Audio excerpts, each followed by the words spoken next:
Not hard to tell we're back in Europe. The big Ferrari flag is flying high, and they'll have to do some work tonight too. Huge crowd in attendance, beautiful conditions, and there is a hint that maybe the temperature will drop throughout the afternoon. But look at the size of the crowd. The Tifosi is out.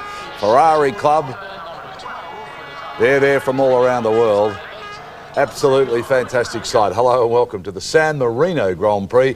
AJ, it is special to get back to Europe, isn't it? Certainly is, Dad. Hello, everyone. You'd be in seventh heaven over there, wouldn't you? I just love the place.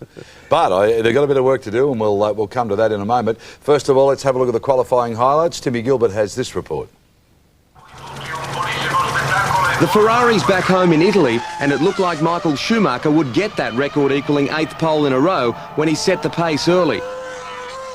But the red cars weren't the only ones happy to be back in Europe. Mika Häkkinen in his McLaren going quicker than Michael. Then the Scotsman had his say, and wasn't it profound? David Coulthard snatching pole position ahead of his teammate. We had some problems in the morning session which took a while to get the car sorted for the start of the session. And anyway, the guys worked very hard. They were up until 4 o'clock last night, so building another car, and I think they've done a great job. So it's a surprise, but delighted to get the pole position. And I'm putting it down to the glasses, because I saw Mika wearing his blue ones last week, so I thought I had to go for orange this week. Ralf Schumacher had his eye on the job as well. Ralph going quicker than his brother in qualifying for the first time ever. He'll start in 3rd spot on the grid alongside Michael. Jarno Trulli in the Jordan was 5th quickest. Alongside him on the 3rd row, Rubens Barrichello in the 2nd Ferrari. But qualifying belonged to McLaren. This time was good to let him to be there. It's such a good sport. Great team spirit. If anyone believes that. David Coulthard to start on pole, and alongside him, Mika Häkkinen. Well, there you go. The two McLarens back on the front row of the grid. Just amazing what a Grand Prix can make a difference. Adrian Newey stayed back in Europe and obviously waved the magic wand over them, and there they are. Ralph and Michael Schumacher together again, but this time on the 2nd row of the grid. Trulli from Barrichello.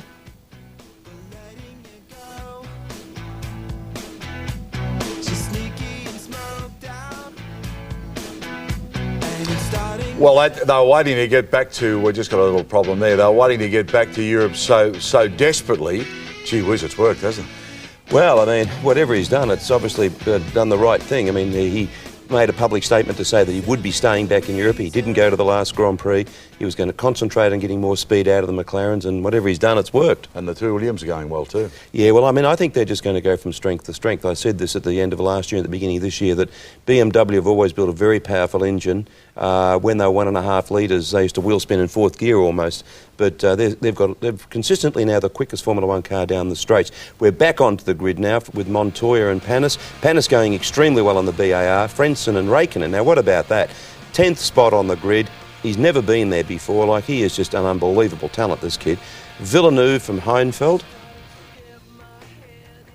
Eddie Irvine on the Jaguar from Alesi. Bertie, his teammate, down in 15th. Benoldi, Verstappen, Alonso in 18th in the Minardi. Fisichella, Button and Marquez. Now, look at Button and Fisichella and the Benettons down in 19th and 21st. I mean, they are really having a hard time of it. Yeah, struggle street for them, isn't it? Absolutely. All right, let's have a look at the points of interest, because Mark Webber, of course, has won round 2 of the Formula 3000 series after starting from pole position. Now, he's nursing a broken rib. He was also fastest in practice, having consistent and successful weekend. He's now 2nd in the championship, despite losing his points from the last round after a time penalty. That's very good news. It is good news. He'll be very disappointed that those Benettons aren't going as well as they should be, because if anything ever did happen to one of the drivers, he's in there to replace them. And of course, if he continues to go very well in Formula 3000, who knows where he could end up next year. He has got a contract with Benetton, so he'll be wishing that they'll get going a lot better than what they currently are. The other bright light for Australia, James Courtney races tonight, Australian time after qualifying 8th for both races at Snetton. Well, we'll try to bring you up to date with the progress after tonight's Grand Prix. Now, this breakaway series, Jonesy, everybody's talking about it. Well, yes, it's an amazing situation, because for the first time probably in the history of Formula 1, the manufacturers now do have an enormous amount of strength. I mean, there's rumours around that Honda will buy BAR and it'll be just simply called Honda. We know that Renault have bought Benetton and they'll be called the Renault Formula 1 team. There are a lot of manufacturers now currently in Formula 1, so they have strength in numbers. 10 years ago, when there wasn't all that many manufacturers supplying engines, Bernie probably had the upper hand. Now, if a manufacturer turned around to one of the teams and said, look, we are going to have a breakaway, we want you to run in our championship, they'd more or less have to do it because there's more teams associated with manufacturers than ever before. I hope it doesn't happen. We need it like a hole in the head, but they really do have strength in numbers now, so it'll be very, very interesting to see the outcome of this. Do you think Bernie would back down in a situation like that? Well, I don't know whether, I mean, Bernie would never say he's going to back down. He'd negotiate into probably a situation where you wouldn't see it, because it wouldn't really be in the interest of anybody. And I think that hopefully common sense will prevail. Fabulous looking circuit as they make their way around on the parade lap now. All right, first driver rumour of the year. This is a good one. Ferrari eyeing up Montoya to replace Barrichello at the end of the year. Amazing, isn't it? It's Easter. Yeah. And they're already talking about who's going to replace who for next year. Now, we do have an in the pits for you after this race with Jean Alesi. What a nice man, and I think you'll find him very, very interesting. When you look down on this circuit, it's just a magic place, isn't it? It's fabulous, Daz. You know, I mean, it's right in the heart of the village. I mean, the village completely surrounds this circuit, and the atmosphere is just, I mean, I keep on raving on about the Italian Grand Prix at Monza, but this place has got a pretty special sort of a atmosphere as well. It's the sort of place, too, that evens up the competition pretty well. Well, it seems to, yes. I mean, they've whacked a few chicanes in here and there. It's not quite as quick as what it used to be, but it's still a very interesting circuit. It's a bit more undulating than what you realise on TV too, particularly around the back there going to the Aqua Brava or whatever it's called. It's up and down quite a lot. It's a lot more undulating than what you realise on TV. All right, let's hope we get away to a clean start. 62 laps. There's the details for you. Let's now welcome him back. Of course, Murray Walker wasn't there last time, but here he is again with Martin Brundle. The white-blue Williams BMW, the man with the yellow helmet, as the tail-ender Tasso Marquez lines up on the grid. 22nd, the lights in the top left corner of your screen. 62 laps, 1 on, 2 on, 3 on, 4 on, 5, pause, and it's go, and it's good for David Coulthard, and Ralf Schumacher is already past Hakkinen, and he's going for the lead. He's done it. Ralf Schumacher is now going to use that grunt to pull away the Williams BMW from Coulthard, and the top Jordan has also gone ahead in 3rd position. That's Jarno Trulli. So, 2 dramatic changes right at the start of the San Marino Grand Prix. Williams BMW, Ralf Schumacher leads, and then behind him in 2nd place it is the McLaren of David Coulthard. Then it's Jarno Trulli, Mika Häkkinen down from 2nd to 4th, and Michael Schumacher down from 4th to 5th. What an opening! Coulthard then too much wheel spin on the start. I think he rolled slightly early. The red lights were on for a very, very long time. Hopefully there's been no jump starts, but Coulthard lighting up the rear wheels. Ralf getting the perfect start, slotting down the inside. And while we said those Williams could well be dark horses, this is a dream start for them. So where is Juan Pablo Montoya in the other Williams BMW? Can't tell you at the present moment. All I can tell you is that Mazzacane is last at the present moment. He's already been passed by Jenson Button and by Tasso Marquez in the European Minardi. So there is Häkkinen, there is Schumacher, and there is Montoya going through. Look for the Williams. There's Schumacher, and Montoya is ahead of Panis in the VAR, who started in front of him. Yes, that was a good run. It's very unusual to see an overtaking manoeuvre into that final chicane. Just shows the straight line speed of that Williams. And look, Ralf Schumacher pulling away, 0.9 of a second lead at the end of lap 1. And Montoya already on his way through the field up into P6. Michael Schumacher's his next target. And look, truly off the road, he should just save that. He should keep his position. It'll be a bit of a handful when he gets to the top of Piratella. And Rubens Barrichello is dropping back. He started 6th in the Ferrari. He is now in 8th position. He's been passed by Montoya. He has been passed by Olivier Panis. And Barrichello really does need to impress in this race. Well, apparently there is an investigation underway for potential jump starts. I don't know who that might be, but we'll have to wait and see. We'll keep an eye on the computer. Could have been Ralf, of course, with that stunning start. Coulthard was definitely looking like he edged forwards, but I don't know if that was after the light. And here's a replay, so that's a little bit too late into it to check for a jump start, but it just shows you the way that Williams catapulted off the line and then truly making it stick up the inside of Hakkinen to take third place. Power with a capital P. Now here's Schumacher again. Watch him, right-hand side. He gets right alongside the white line. All the cars have got an electrical sensor underneath them in the track to see whether they move before they should. I don't think it was Coulthard. I think, what are we watching here? That was Coulthard lighting up his tyres. I think it would be a BAR that jumped the start if I had to make a guess, but we think it's one of the BARs that jumped the start, so that could well be Panis. Well, the BARs were 8th and 11th. Panis starting in front of Villeneuve, as he has done before this season. Honours even. 2 starts in front for Villeneuve, 2 starts in front for Panis, and the race is now starting to settle down a bit. Ralf Schumacher has obviously made the fastest lap of the race. It's early days, we're on lap 3, but already he is leading David Coulthard from pole position, Coulthard, by 1.4 seconds. Jarno Trulli is 3.6 seconds. Look at the gap down there as the Williams BMW streaks away, and in 4th position it's Hakkinen ahead of Schumacher and Montoya.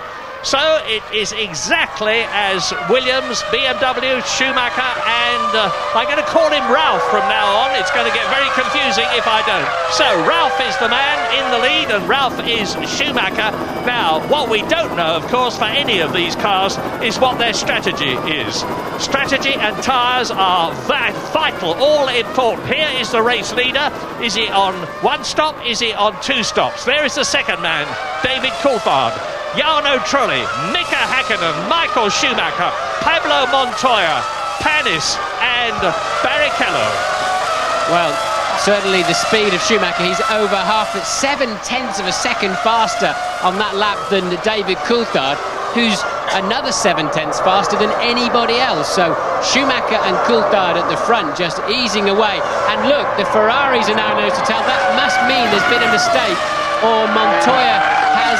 Something's happened, because we've got the Ferraris now. Michael Schumacher's dropped down to 6th place. Montoya is ahead of him according to the computer. Yes, he is. And according to the track, there he is. There is Montoya. Behind him is Panis. So he's coming through the field. It's Juan Pablo Montoya, the Colombian, who has been so sensational already this season. He's starting to make his way up through the field. He started in 7th position. He's now 5th. Yes, well, I'd like to see a replay of that. Either Michael's made a mistake, and yes, look, very, very slow out of the last corner, Michael.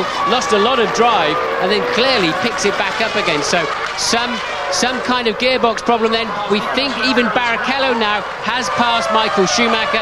Does he have a gear shift problem? Well, remember, Montoya passed Michael Schumacher brilliantly in Brazil. Yes, he's behind his teammate Barrichello, Murray. So Michael Schumacher then clearly with problems. We're going to have a lot of people leaving early this afternoon if the Ferraris don't do better than this, because they are down. Ralf Schumacher, lap 5, here he is. He's whizzed well through. That was Montoya, followed by Panis, and you can see that they are very close now. It's still obviously all 22 running. Mazzacane is last, Marquez is last but 1, and the other Minardi is 20th.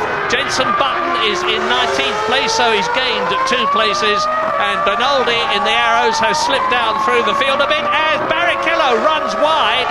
Michael Schumacher had an opportunity to get past there, but he was too far back. In Tosa now, that's about an 80-mile-an-hour corner, climbing up towards the Piratella, which they take at about 100 miles an hour, and then start to drop downhill over the crest now. Here is Ralf Schumacher, nearly a 3-second lap, 3-second advantage over David Coulthard. Driving beautifully. He has yet to win a Grand Prix, of course, Ralf Schumacher. Ex-Jordan, now with Williams. Well, we better hope those Ferraris are on a 1-stop and very heavy with fuel in this early stages of the race. The optimum stop point, as I understand, is about lap 32. I think they'll go further than that if they are 1-stopping, but at the moment they're 7th and 8th and already 11 seconds behind this man, Ralf Schumacher, your leader. If they are 2-stopping, I would expect them to come in this 62-lap race as Ralf Schumacher goes through ahead of Coulthard. Round about lap 27, and they're round about lap 48. That's the battle between Trulli and Häkkinen, followed by Montoya in 5th position, and the Ferraris in line abreast down in 7th and 8th place, and Michael Schumacher is the 8th place man. 28 seconds now covers the grid field from Ralf Schumacher leading to Mazzacane in 22nd place. Jenson Button, just to let you know, is down in 19th position, had a reasonable start, appears to have lost one place, it was 18th I think in the early stages. So now Barrichello collected himself up after that small mistake, homing in on Panis, but no information yet on who jumped the start, if anybody. Well, there are a lot of glum faces round me. We're in one of the grandstands opposite the garages, and there are thousands of Italians around us, very quiet and looking at very, very unhappy, because after all, Michael Schumacher had already won 6 races on the trot, and there is the BAR chased by Barrichello, the BAR of Olivier Panis, and Barrichello leading Michael Schumacher, and the 2 Ferraris, as I said before, way down the field. They're not even in the points at the present moment. A puff of smoke there from the back of the Honda-powered BAR of Frenchman Olivier Panis, who incidentally is showing the way to Jacques Villeneuve this season. Villeneuve down in 10th position, the 1997 world champion. If Michael Schumacher had a gearbox problem, it appears to have sorted itself out, and the European Minardi of Alonso, as you point out, is obviously out of the race, but we're going to see why now. Oh, that's the curb I was telling you about at the high chicane, and you really can't use it as heavily as that.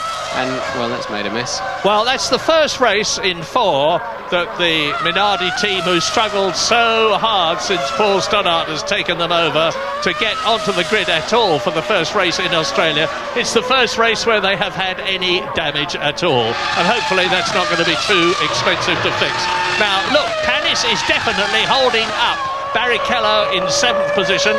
I don't think he's holding up Michael Schumacher. There's quite a gap between the 2 Ferraris now, but the gap between Montoya, who is 5th, and Panis, who is in 6th position, is just about 1.5 seconds. Well, Panis getting very ragged, but he's got the inside line now into the Variante Alta, and they can't overtake anyway. Yellow flags are waving for Alonso's Minardi that hasn't been cleared away yet, so rightly so, Rubens backed off, but Panis had the line anyway. Martin, let me just try a wild one on you. I don't think this is the case. Clutching for straws on behalf of Ferrari enthusiasts. Heavy fuel load, that's why they're going slower. Well, I'm hoping so. Otherwise, they really have. They've just made a big mistake on these tyres by judging them from the green track on Friday. You've got to look at their pace, which is in the 129s. Now Coulthard is on 28.0, so some 1.5 seconds a lap faster is David Coulthard. You've got to assume and hope those Ferraris are both on heavy fuel to try to make good use of their more durable tyres. Oh, and as Jos Verstappen in the arrows, I was hypothesising, just might be on 3 starts coasting in. Alonso is out of the race. It looks as though Verstappen is as well. And look at little Raikkonen there in the Sauber, hanging on with his Ferrari, customer Ferrari engine there, hanging on to the 2 works Ferraris of Barrichello and Schumacher, of course. So Raikkonen then is in 9th place. Coulthard has now closed that lead down, Murray, to just 2.2 seconds. Right, here are the top 10. Lap 8, Ralf Schumacher leads David Coulthard. 3rd is Trulli. 4th is Häkkinen. 5th is Montoya. 6th is Panis. 7th is Barrichello. 8th is Michael Schumacher.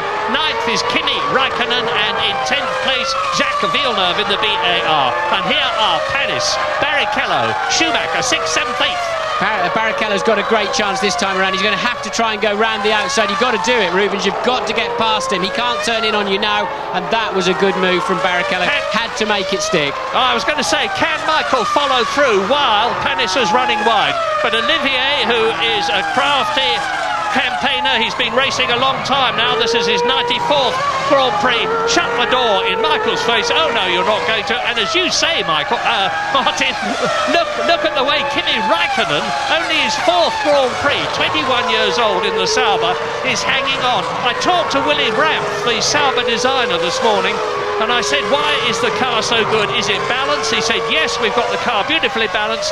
Most of the field are suffering from understeer on the corners. That is to say, the front of the car trying to run wide and not go where the driver wants it to. He said, we don't. Well, Panis has got good speed from that Honda engine, but his car is ragged, really struggling with that. He's slow on the exit of virtually all of the corners, but I think because he's got such good straight line speed and he's driving very defensively, he's difficult to get past. We saw Barrichello pull a nice and very necessary move to do that. Now Michael's got to take the same risk. Yeah, and that's proven, Martin, by the fact that Barrichello is now up the road. Look at the gap as they go up towards the Piratella on lap 9 out of 62, and now Michael is having a look. And Olivier just shuts the door, right and left at the Variante Alta, the highest point of the course. Drop downhill. Michael's going for it. Yes, Michael, I think, will pull the same move. Will Panis go to block him? No, he can't. He's not. I think he's too busy fighting himself, Panis, to get too heavy with the current World Championship leader. Getting a few smiles now from the crowd. Barrichello is in the points, 6th position, 2.1 seconds behind Montoya. His last lap was marginally slower, but then he didn't have a clear track. Now he has, and he's going for it. And Ralf Schumacher has just made the fastest lap of the race, 1 minute 27.554, compared with the lap record of 127.5. So he's just 0.2 of a second off Frenson's all-time lap record here on this circuit, 125.5 in the Williams. Yes, it's a 25.5 then is the outright lap record, but Coulthard in second and Ralf Schumacher in first. They are just leagues ahead of anybody else in lap time. They're just about 2 seconds a lap faster now than this man truly, and Häkkinen then is getting held up at a similar pace. So Schumacher, Ralf that is, and David Coulthard waltzing away with a 12-second gap up front. Jarno Trulli in 5th position. That is an improvement of, there he is, an improvement of 2 places on his grid position for the start of the race. Jordan's doing very, very much better this year in comparison with last year, because they are, after all, in 4th position in the Constructors' Championship, behind Sauber, notably, in 3rd place. Ferrari and McLaren, of course, 1st and 2nd, with 15 points behind them. Schumacher, Ralf leads. David Coulthard 2nd.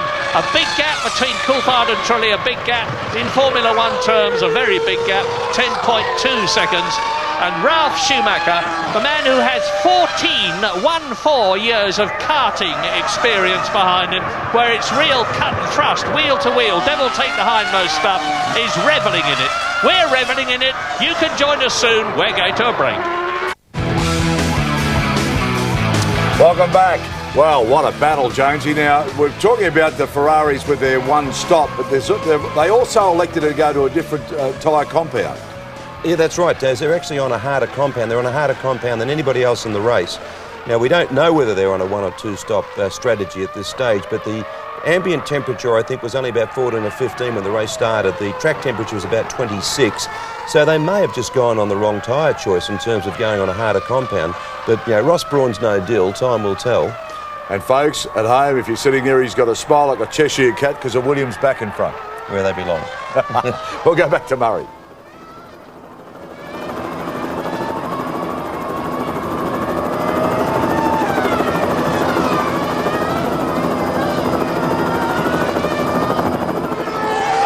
Martin and I have just been talking, and I think both of us believe that Montoya, there he is in 5th place, followed by Barrichello Ferrari and Michael Schumacher Ferrari, could be on a 1-stop strategy, whereas the men in front of them more likely to be on a 2-stopper, in which case things are going to dramatically change in about 15 laps time. We'll see.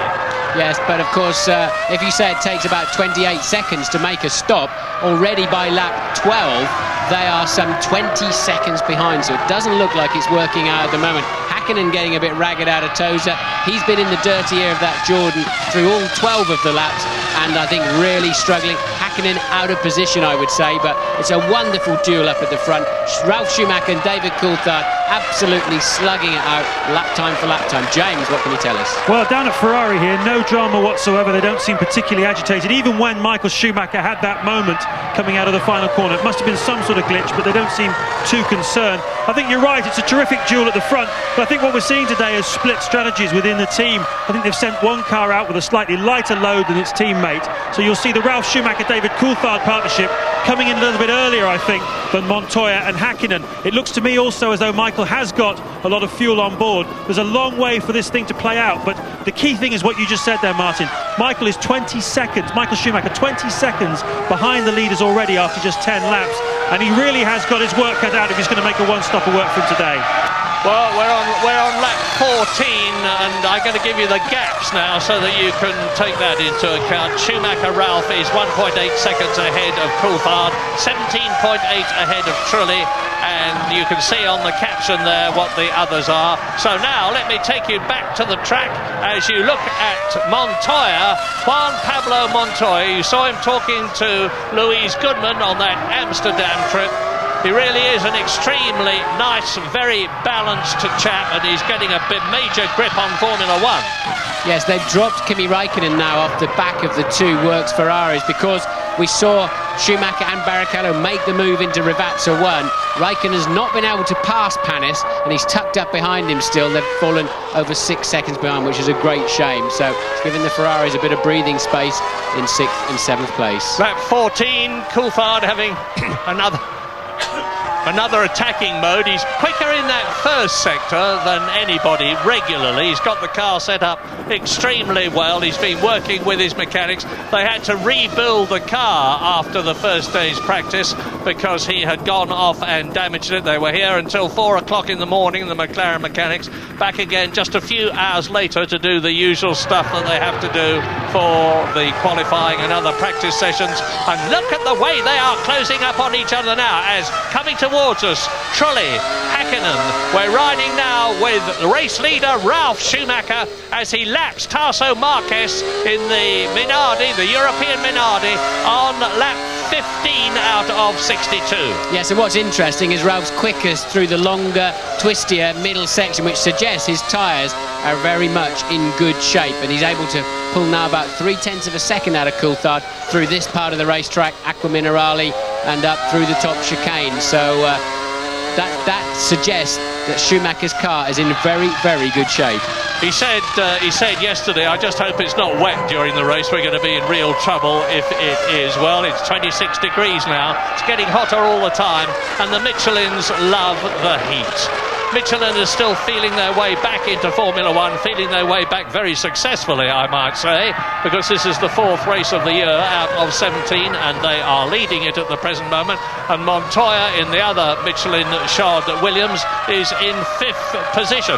They are very much the stars of the French manufacturers' teams. Curiously though, look, Michael Schumacher's only just hanging on to the back of this pack, isn't he, Murray? He really is struggling to match the pace, only by a few fractions of a second per lap, but he's just hanging on. He's not really joining the party. He did his usual trick just before the race of sitting impassively in the car while they were working out on the back of it. You have to get onto the grid 15 minutes before the race starts, or you have to start from the pit lane. He left it until 16 minutes before the race started, before he actually came out of the garage, and then he calmly sat at the end of the pit lane for a while and did a practice start. Mind you, he's pretty experienced at this stuff. He's getting towards 150 Grand Prix since the first one that he drove in 1991. And there is Jarno Trulli, Mika Häkkinen, Montoya, Barrichello and Michael Schumacher. The gap between them is about 2 seconds. And here's that Raikkonen-Panis battle for what it would be 8th position, and Kimi just cannot find a way past Panis. Really, he has not got a good race set up at all, really fighting that car, and Villeneuve a further second down the road. Villeneuve baffles me this year, Martin. I mean, he had a terrible debut year with BAR the year before last, after he had left the Williams team. It got better last year.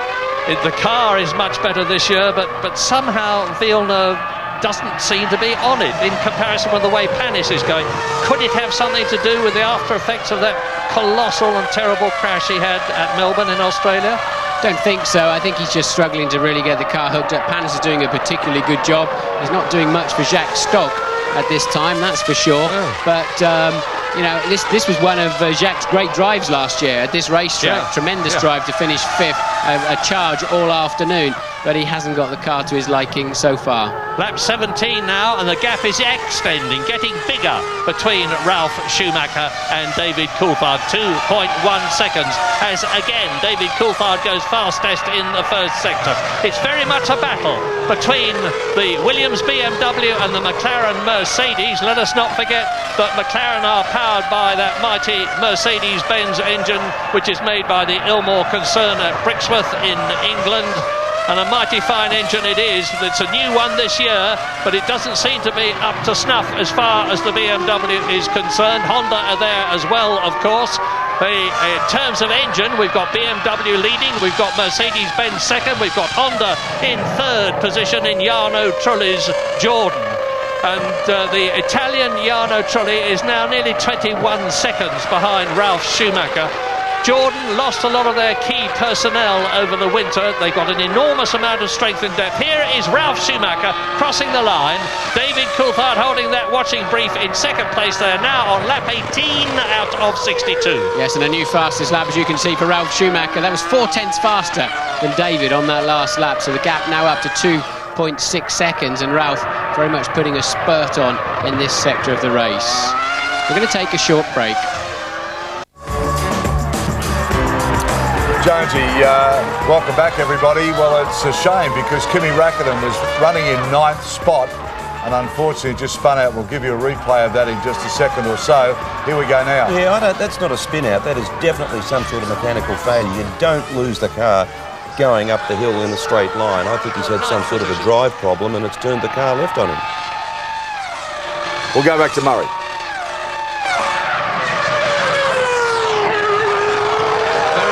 Strange action. Never seen a car in the wall there ever, not even in the rain. It's an impossible place to go and crash. But up front, Coulthard's really had to step back on it.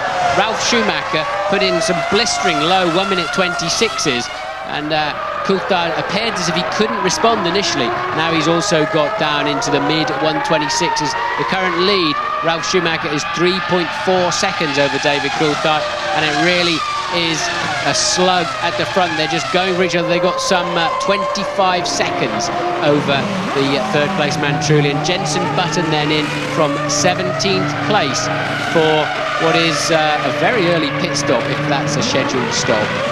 Yeah, it is. It looks like a scheduled stop. He's come on and taken on some new Michelin tyres. Lap 27 was when I was expecting the first people to come in. It's lap 20. But since we're just about 1/3 through the race, lap 21 out of 62. Here are the top 10 with gaps. Ralf Schumacher leads Coulthard by 3.5 seconds. And Trulli, who is third, by 25 seconds. Häkkinen, who is fourth, by 27. Montoya, who is fifth, by 28. Barrichello, who is sixth, by 28.5.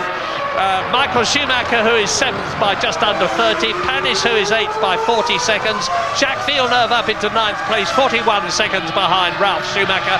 And in 10th place, the second Jordan of Heinz-Harald Frentzen. Now, I really am expecting things to change after the first round of fuel stops. I'm expecting some of these people that we're looking at right now as they are strung out along the circuit, with Michael Schumacher not making any headway at all on Rubens Barrichello. I'm expecting things to change because I'm expecting some of them to go through when the others do their one stops. We'll have to just wait and see what that is. Rubens Barrichello, incidentally, who has had a lot of criticism from other drivers, particularly Ralf Schumacher, on account of the fact that there have been comings together with his Ferrari in every race this year, needs to finish well up in the top 6, and at the present moment he's only in 6th position, and James Allen is in the pits. Yeah, I've switched over now to the McLaren garage, where there's a bit of gloom on the part of Mika Häkkinen that he's being held up, and all the cars behind him as well, Montoya and the 2 Ferraris, being held up by Jarno Trulli. It's not something they expected for Trulli to be so far forward. Obviously it's increasing the sort of disparity between the top 2 runners, Ralf Schumacher and David Coulthard, and everybody else. The picture is not quite as it seems at the moment. Obviously Ralf and David are making hay while the sun shines, but the first round of pit stops for those two is going to be around about lap 23 to 26. There's a lot of subtle variations going on in fuel load, different versions of two-stop strategies. There's a long, long way to go in this race. It's very, very finely poised. Lap 22, let's just consider 1/3 of the way through the race the implications for the World Championship. David Coulthard is in a strong position because he's 6 points behind Michael Schumacher at the present moment. You're looking at Barrichello in 6th position, and David Coulthard is currently on 6 points for 2nd place. Michael Schumacher is currently on no points for 7th place. So if things stayed as they were, and they're not going to, believe me, David Coulthard would be tying with Michael Schumacher at the end of the race. Well, Benetton, the third Benetton we've seen in the pits. You saw Jenson Button stop for a second time while James was talking about some race strategy. Clearly some kind of refueling problem for Jenson Button's car, but this is very, very early and only compounds the misery, I'm afraid, of the Benetton team currently running down in 14th and 18th. Not sure I completely subscribe to the idea that Truly's holding everybody up.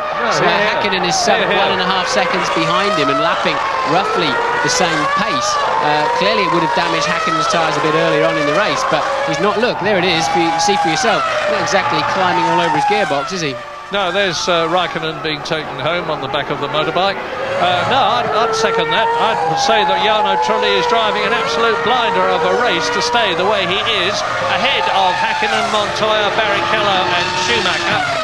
And down there is Ralf Schumacher leading the San Marino Grand Prix. It's nice to have a look at him because he's out on his own. He's nearly 4 seconds now ahead of David Coulthard, driving a calm, cool, calculated, immaculate race, making the most use he can of that BMW power and the tyres that he's got and his own experience. And he is seemingly on his way to a debut victory in Formula One. But in order to do that, he's got to do another 40 laps. Into the pit lane comes Tasso Marquez. He has not retired, as you can see, in the European Minardi.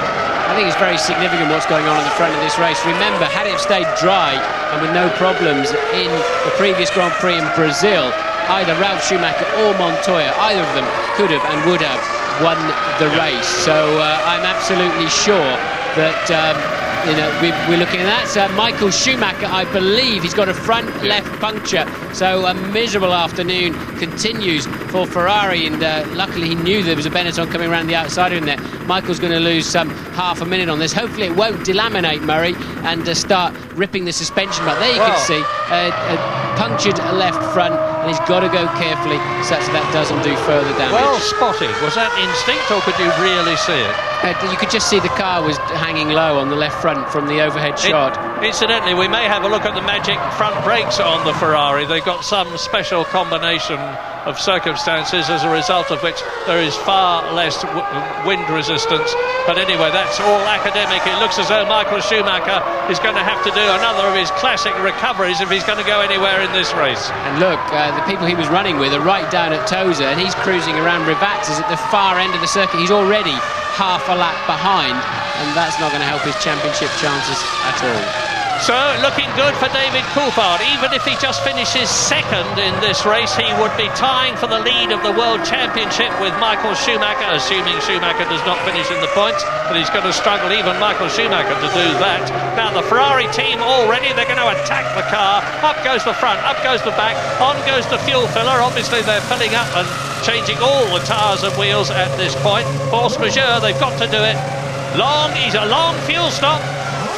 12 seconds, 13 seconds nearly, and out he goes. And Michael Schumacher, as he goes by, that's Tasso Marquez. So now Michael Schumacher is running last, 19th and last. Retirements from Kimi Raikkonen, Jos Verstappen and Fernando Alonso from the San Marino Grand Prix. 16 left out of the 22 who started. You've just seen and are now seeing Ralf Schumacher in the Jordan is there, and James Allen. More news. Yeah, disastrous as the Jordan guys come out. They're obviously going to make a pit stop, probably for who is it? Trulli. Trulli's in the pits, in fact. Yeah, absolutely. Just looking at that, Michael's been very unlucky today, but he was slightly lucky also, because that puncture happened on lap 25, which is just inside the window where he could have fueled it to go to the finish. You saw that the fuel nozzle was was on for a very, very long time. It's been a very strange afternoon for Ferrari. They made a mess of things in Brazil. They got the setup of the car wrong, threw away the race. They've had a terrible time so far. Heaven knows where this will get Michael. He's got a lot of ground to make up, but I do believe, guys, he's fueled to the finish. Repeat this after me. Nothing stays the same in Formula One for very long, and you're getting a marvellous demonstration of that now. Ralf Schumacher leads, David Coulthard second. Jarno Trulli has been into and out of the pits, and you're looking at Rubens Barrichello now, fighting in sixth position. The points, he's on 1 World Championship point at the present moment. Yes, Coulthard just taking a second out of Ralf Schumacher's lead last time around, but I think it's because they're in traffic, as you watch now. Häkkinen, Montoya and Barrichello once again pretty much line astern, aren't they? So Coulthard then, he's now going through the traffic, and that's Michael Schumacher out. Schumacher out, touring in, all the body language and everything. James, you're on top of it. Absolutely extraordinary. The Ferrari guys weren't ready for this at all. There was suddenly frantic activity in the garage, and Michael Schumacher obviously has sustained some damage on that car, and as a result of the puncture, and a catastrophic afternoon for Michael Schumacher comes to an end. Well, it's his first retirement for about 10 races, and he's been right up at the top in all of them. It has to come sometime, even to 3 times world champion Michael Schumacher. Yeah, but that was curious. He came in, and clearly nobody's expecting him. He wasn't on the radio, and he sort of swerved into the middle of the pit lane, almost like it was a free practice session. Luckily, somebody else wasn't making a pit stop at that time, which they could so easily have been doing. And you're not allowed to reverse in the pit lane. That is a big fine and immediate exclusion. And it looks like he's out of the race anyway. So now, lap 26 out of 62. All eyes on Ralf Schumacher leading and David Coulthard second, because the gap between them and Mika Häkkinen, who is now in third position, is some 33 seconds between Ralf Schumacher leading and Häkkinen, who is third. Are they on a one-stopper? Are they on a two-stopper? And when I say who do I mean? Well, I don't know. It could be any way. But into the pit lane now comes the Prost, just checking to see whether it is Mazzacani, the Argentine driver, who is in 14th position. Not bad for him, because Mazzacani, the highest he's had this year, is 12th place in Malaysia. Now, look at him surging through the field as he exits the pit lane. The third, fourth, fifth, sixth men go bursting past him, led by Mika Häkkinen third. Now, Montoya is up into 4th place as a result of Schumacher Michael's retirement. Into the pit lane comes Heinz-Harald Frentzen from 7th position, 1 place off the points. Yes, so Frentzen then was running ahead of Trulli, who'd already made his stop. Remember, Trulli in the sister Jordan running third right from the beginning of this Grand Prix, and Frentzen rejoined. We didn't see where he fed back into the pack, but we're absolutely sure now that the Ferraris were one-stopping. I think Montoya too. If Ralf was one-stopping at the front, he's just done a 1:25.5 as Ralf Schumacher. That is an amazingly fast time. Does that beat the lap record, that 5:13, 5:24? Hang on, I can tell you the lap record is 25.53. He's beaten it by 1/100th of a second. Yeah. New lap record for Ralphie. And he added 1.3 seconds to his lead. Coulthard cannot respond to that. If Ralf Schumacher stays out to some lap 35 or 38 or something, and who was that coming in the pit? It was Montoya coming in from 4th position, the first of the 2 Williams BMWs to stop. Under go the jacks, up go the cars, on go the tyres, in goes the fuel hose, down it comes the fuel. You see the mechanics, they lift their hands and out he goes. 9.5 seconds from Montoya on lap 27. James pointing out down in the pit lane, that is Montoya's first ever Grand Prix pit stop. First time he's made it to not a pit bad stop. one either, because he's rejoined in good shape, and it's Ralf Schumacher now continuing to put down the pedal. He's on another very quick lap on lap 28 out of 62. Second place man Coulthard in this lap, we believe. The McLaren mechanics out in the pit lane, we can see. So traditionally, the higher of the qualifying McLarens come in first, and or have first shot when they want to come in. In pit, he's in. Yes, he's in now. And we're looking at the wrong guy. But now here is Hakkinen, and Hakkinen has got Rubens Barrichello right behind him. Remember, Montoya, who was between them, and there is David Coulthard, who was in second place. James, sorry.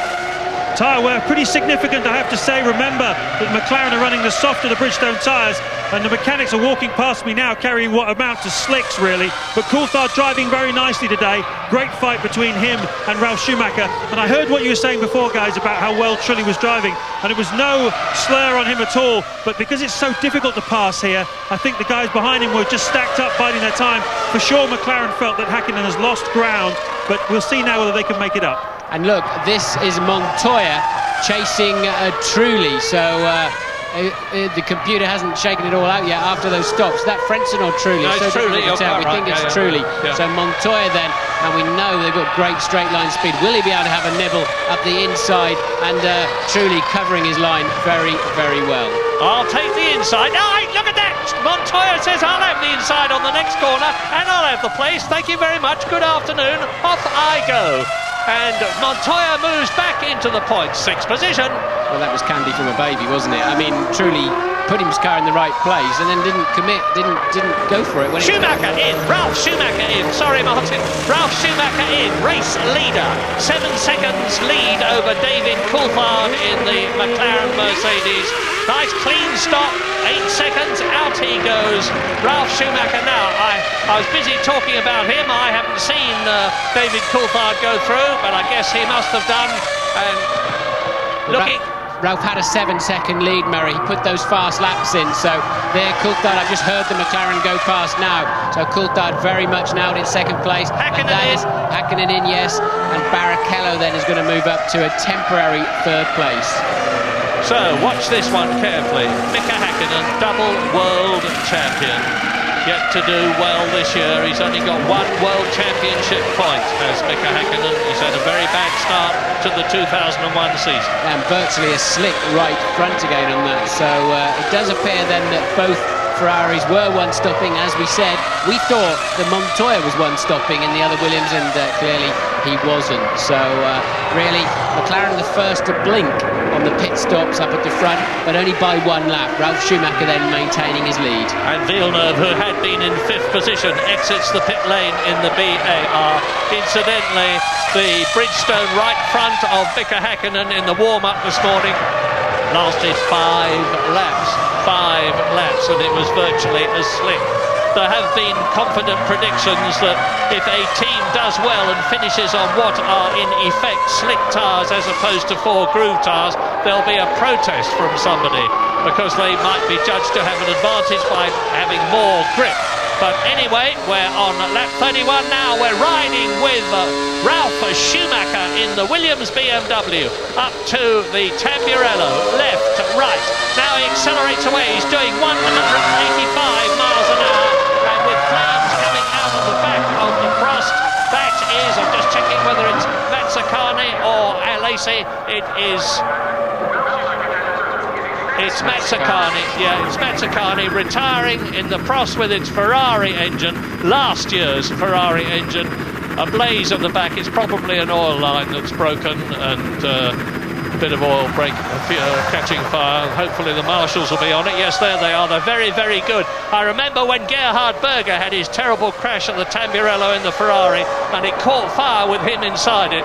The Italian marshals were on it incredibly quickly and very, very efficiently as Mika Hakkinen dives out of the slipstream of Mazzacane's Marquez Minardi in 18th place to lap him. I don't really know what happened to Jarno Trulli, whether he's had a problem or a very slow pit stop, but Trulli then has ended up behind Hakkinen. Remember, Hakkinen tucked up for the first 27 laps of this race behind Jarno Trulli, and Trulli's not worked out for him at all. Villeneuve. And he smites the steering wheel in frustration, first with one hand, then with both of them. It is not his day, it is not his year so far. Jacques Villeneuve, the Honda engine erupts and pushes out a great burst of smoke behind him, and he pulls off the course very smartly indeed. Now, we are rather more than halfway through the race. We're on lap 32 out of 62 as Jacques stumps off. I am not at all happy about this.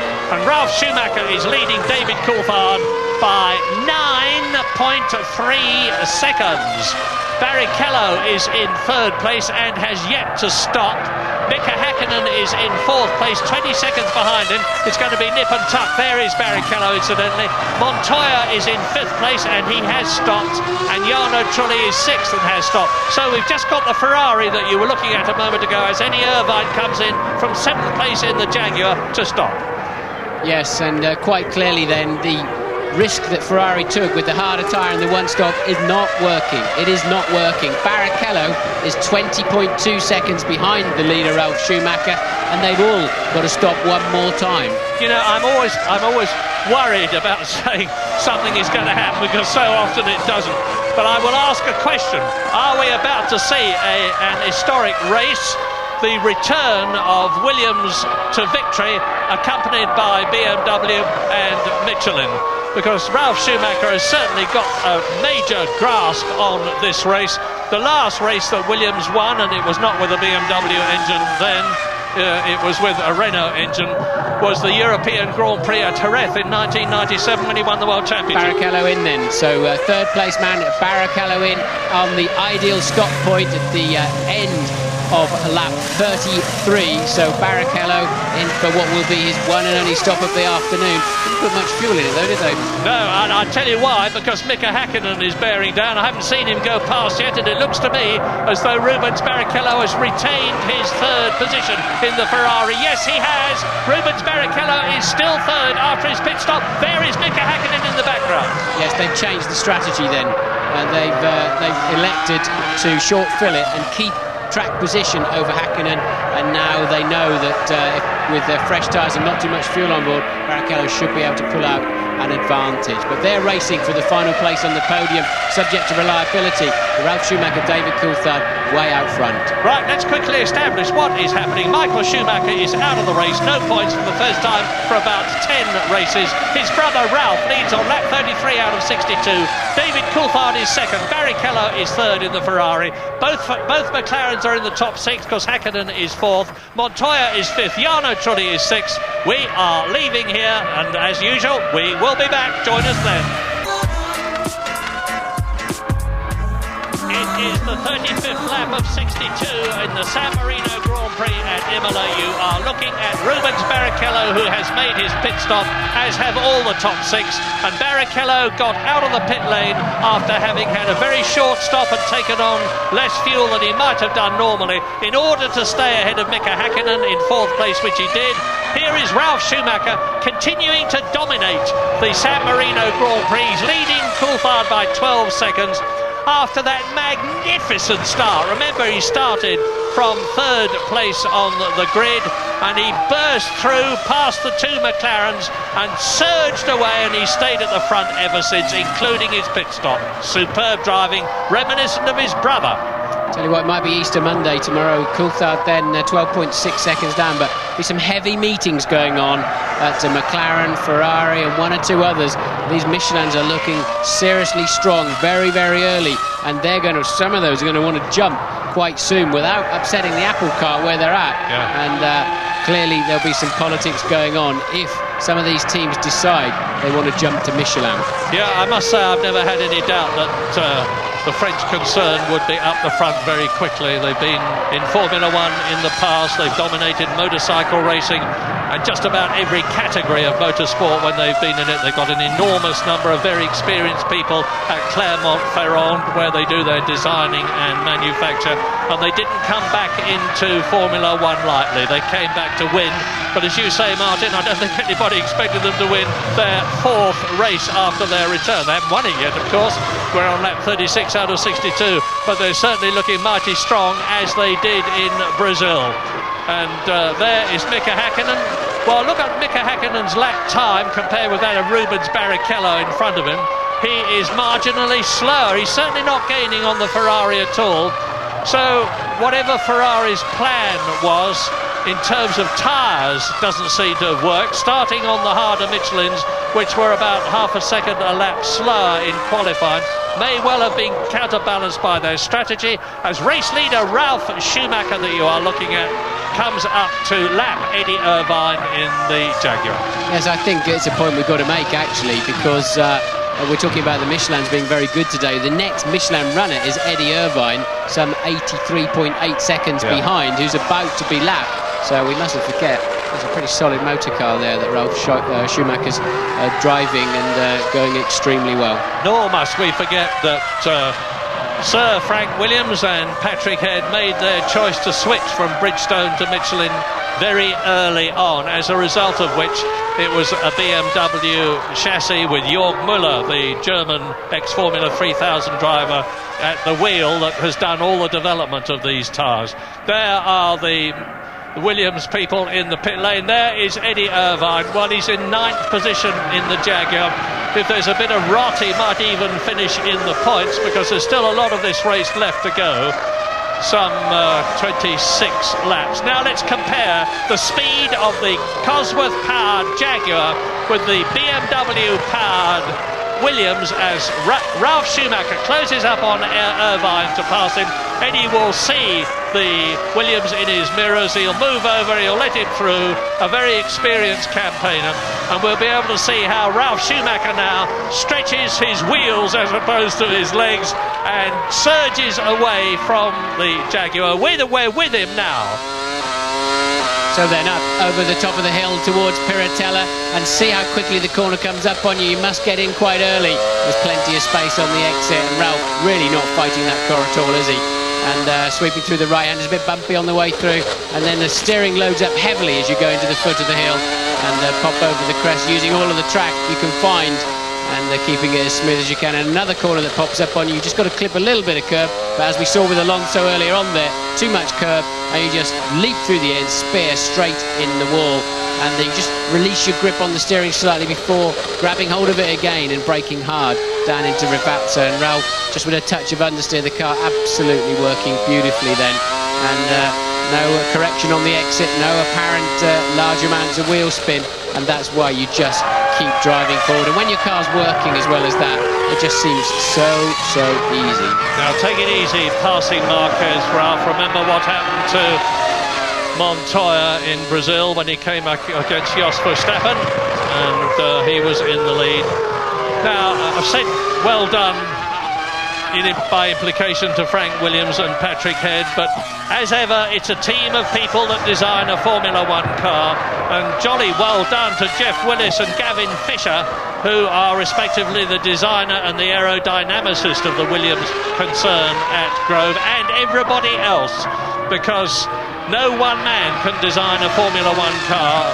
Just like the drivers and the team at the track, it's a team that produces the car, and the Williams team have done a fantastic job. David Coulthard in the Adrian Newey designed or led car with the Mercedes engine is making no impression on him at all at the present moment. There's still a 10-second gap of lap 39 out of 62, with Rubens Barrichello still the same distance behind David Coulthard.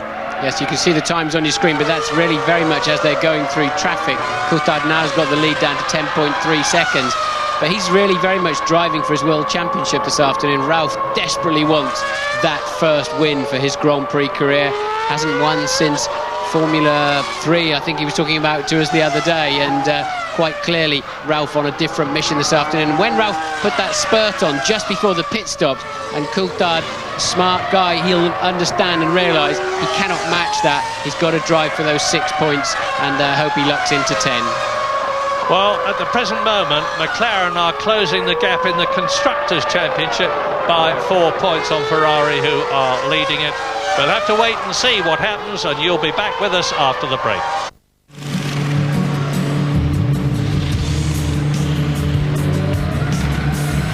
21 laps to go at Imola for the San Marino Grand Prix, as Jenson Button, miserable, down in 14th out of 15 left on the grid, exits the pit lane in the Benetton, and there is news from Louise Goodman. News from Michael Schumacher, actually, Murray. Michael, a rare Ferrari retirement sadly in front of the home crowd as well. Can you tell us what went wrong? I mean, it wasn't a great weekend, all in all, honestly. The start wasn't perfect. Then we had a problem with gear selection at one stage when 2 cars passed me straight after again. And finally we had a retirement, and I can't tell you yet the reason. The result was a puncture, but there was something else wrong. I don't know what, which destroyed the rim, and that was the reason for the puncture. Out of precaution, Ross told me to stop, and I was quite happy because I saw the brake was a bit damaged, and you never know what can be the consequence, and here you need the brakes a lot. With the benefit of hindsight, do you think you made the wrong decision on tyres? Not necessarily. I mean, if you look, Rubens is up front, Häkkinen. I think the start was our problem. I mean, we were too far away off Coulthard. I don't know what lap times Rubens is doing right now while he's by himself. We should check this later. For qualifying it was probably wrong, but then for the race, the end will tell us. Lastly, a quick word about your brother leading this race. Yeah, I'm obviously very happy about that, and that's why I don't want to spend too much time. I want to watch and cross fingers for him. Thanks, Michael. OK, Michael, we can take a hint. Off you go to the pit lane to watch a little brother, Ralph, and they are very, very close to each other. And when they had completed the qualifying session with Ralf Schumacher in 3rd position and Michael Schumacher in 4th place, Michael, knowing that he wouldn't be appearing at the drivers' conference, which we always have in the media centre, smiled at Ralph and said, see you tomorrow. Well, tomorrow is today, and he's out of the race, and little brother is leading by 10 seconds. Coulthard paying no attention at all to my idea that he should drive for 6 points. He's now beginning to edge that lead down. He's just done his fastest lap of the race. Looks comfortable enough, a 1:25.9. Still not quite as quick as Ralph's fastest, but David's got the gap down now to 10.4 seconds. Barrichello now singing along quite nicely, actually, roughly matching the pace of the leaders. Michael was saying, I wonder where he is in clear air and with some fresh tyres. Well, actually, he's going a lot better. And Williams have got both cars in the top 5. Ralf Schumacher leading. Montoya looks like finishing a Grand Prix, having had his first pit stop. He's in 5th position. He's on 2 World Championship points. Jordan have got 1 car in the points, and that's Trulli, who is 6th. His teammate Ralph Frentzen, Heinz-Harald Frentzen even, is in 7th position. Both the McLarens, of course, are in the points. David Coulthard 2nd, Mika Häkkinen in 4th place. 1 Ferrari with Rubens Barrichello in 3rd place. And as I was saying earlier on, if the positions stay as they are, and they might do, there is not a tremendous fight going on anywhere at the present moment, although things can always hot up. It means that McLaren will have closed down the gap on Ferrari in the Constructors' Championship by 5 points. You're watching race leader Ralf Schumacher, Williams, BMW. Yes, down into Acqua Minerale. Michael Schumacher's brother talking about the rim being cut. That's very unusual. It means there must have been something wrong with the caliper, or they've got a very tricky and slightly mysterious cooling system on the front of that Ferrari that everybody's desperately trying to get a look into and understand how it works. And I wonder if there's been some kind of failure there. But the rims, you can just slice them open very easily with a sharp object. Or sometimes, you know, a little pebble gets stuck between the rim and the brake caliper itself and just grinds itself a little groove. James is in the pits. Down at Williams, what an atmosphere. You can just imagine it's been a long time since these boys have won a race. Nürburgring 97 as Jarno Trulli makes his pit exit. Nürburgring 97, just think about that for a team like Williams with all these championships. They are on the edge of their seats, as you can imagine. Eddie Irvine, I see, has gone out of the race. But just doing a few quick calculations, we're expecting Ralf Schumacher to come in sometime around about lap 47. But I think Coulthard has 2 or 3 laps more fuel in. If he's going to make a motor race out of it today, that's the time in which he'll have to push. But as Martin said a moment ago, the Michelin tyres certainly are the ones to have here. They brought a new front tyre with them to this race, and it's been an absolutely fantastic performance by everybody at BMW, Williams and Michelin. 1 part-worn Cosworth engine in the Jaguar. Bobby Rahal, the new Jaguar team boss, was saying before the race, well, at least we've got the Jaguar reliable. Now we've got to make it fast. It wasn't reliable, sadly, for him in this race. Eddie Irvine out of it. with a blown motor, but his teammate Luciano Berti takes his place in 11th position, where on lap 45 David Coulthard is continuing to push, but the gap is still over 10 seconds as Sir Frank, quite as usual there, and Louise has got news. I stood by with Jacques Villeneuve. Jacques, you look somewhat distressed by that retirement. Yeah, definitely. It was looking like we're finally going to get some points this year. It's been a very difficult start of the season. It's been a bad qualifying yesterday. And we worked hard to get up to 6th and to have a mechanical failure. I'm not sure if it's engine or a gearbox. It's very frustrating. Is it turning into a frustrating season for you? It's very, very heavy right now. Thanks.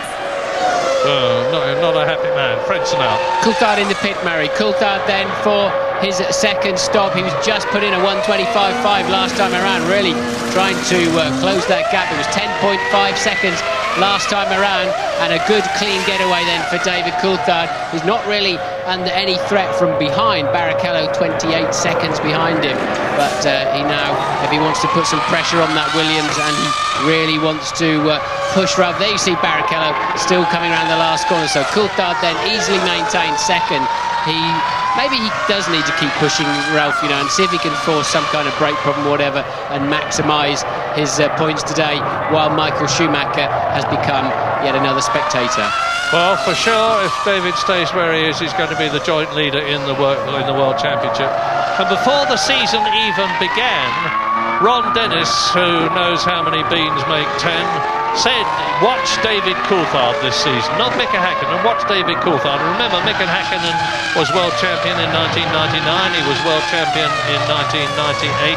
But Ron, the McLaren team boss, said, watch David Coulthard, and my goodness, he turned out to be right.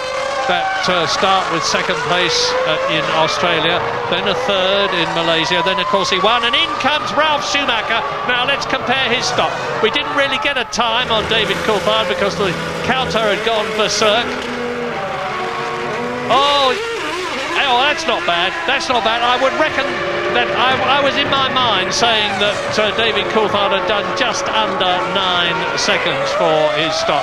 So out goes Ralf Schumacher. Now, there was about a 10-second gap before either of them had come in, and certainly Ralf Schumacher is well on his way now. He's on his 47th lap in 62. He is still leading the race.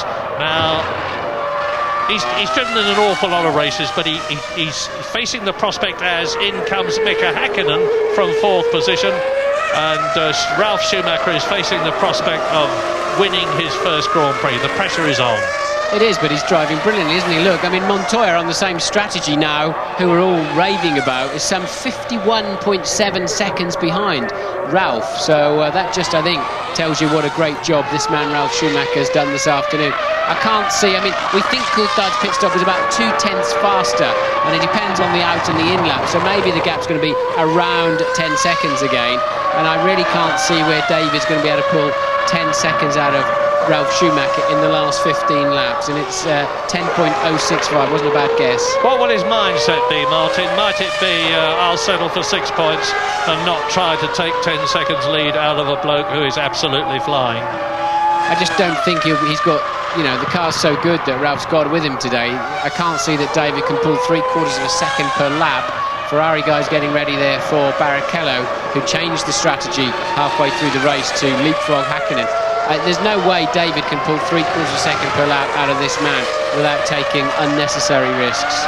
Well, we'll tell you, the gap now is 10.6 seconds, so as a result of the pit stops, or following the pit stops, he's further ahead slightly. Rubens Barrichello, on go the wheels, the lollipop man, whose job it is to lift that when everybody has done their job. And I remember Nigel Stepney, the top man at Ferrari on the pit crew last year, had Michael Schumacher drive out marginally too early, as a result of which Michael drove over his foot and broke his ankle. And there is Montoya with the fuel line stuck. They can't get it out. This is not the first time this has happened. Oh, he stalled it, Murray. He had a lot of revs on, and then the clutch seemed to be a long time engaging, and Montoya then with a dead engine. This has been a disastrous stop, and he was just heading towards some World Championship points, and surely it's all falling apart. Well, you saw his interview with Louise Goodman. See the rear wheel spinning, hasn't got his foot on the brake, presumably. It's stuck in gear, Murray. He's got to hit the neutral button while the car is running. Oh, and there goes Trulli. Trulli's gained the place.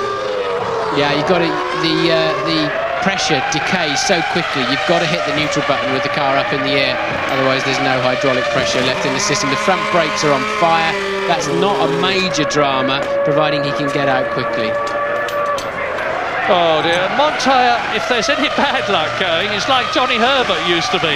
If there's any bad luck going in the Williams team, poor Montoya seems to get it. Remember... Oh, did you see what they did there? Yeah, he revved it up and just dropped it off the jack. Yeah. I hope the jackman's not still with it. And I've seen that happen before, and it was Johnny Herbert too in the Benetton team when he went charging out of the pit lane with the rear jack still attached, and they were shouting stop, stop, stop to him on the radio, and he was leaving at high velocity and wondered what on earth was going on, but they managed to detach the jack and Johnny rejoined the race, driving at Le Mans incidentally, as is Martin Brundle in the Bentley. Yes, and Montoya then will be able to complete the race. He doesn't need a clutch again. He hasn't got another pit stop to do, and usually they don't use the clutch on the upshifts or the downshifts. They give it all the mechanism gives it a quick slap, but the cars will change gear without but he's got other problems. Look, that was Montoya cruising, so Montoya then with some other problems.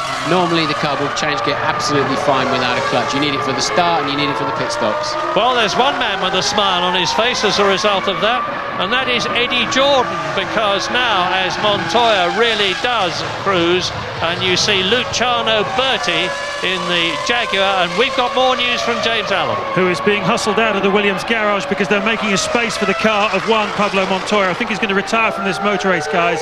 Really bad luck. It's the most eerie thing, though, when an engine dies in the pit lane. Everybody's standing around trying to get it starting again, and the frustration was intense, but it was only mitigated by the fact that they've got another car in the lead. A lot of excitement still at Williams. Well, Bertie's having an enormous battle with Jean Alesi in the Prost. Bertie in the green Jaguar. He's just been passed. He's had to let Hakkinen pass to lap him and try to keep Alesi behind him at the same time. They're battling for 10th position, and Bertie has got it. His teammate Eddie Irvine is out of the race. That is Olivier Panis, who was in 8th position, getting a shove out, but it was only helping him. He was not in the same situation that Montoya was in. We're on lap 50, and as you watch the Bertie Alesi Jaguar Prost battle as they come up to go through, no, Panis keeps them back because he's fighting for position on the track. Lap 50, race order with 12 laps to go. Ralf Schumacher leads Coulthard by a comfortable 12 seconds and is lapping faster than the McLaren. Rubens Barrichello is 26 seconds behind Coulthard in the Ferrari. Mika Hakkinen is 4th, 9 seconds behind Barrichello. Jarno Trulli is in 5th position, 30 seconds behind Hakkinen. And Frentzen, as Montoya tours into the garage, both the Jordans are in the top 6, 5th and 6th on 3 World Championship points at the moment, which would take them past Sauber to the place they regard as theirs in the Constructors' Championship, 3rd position.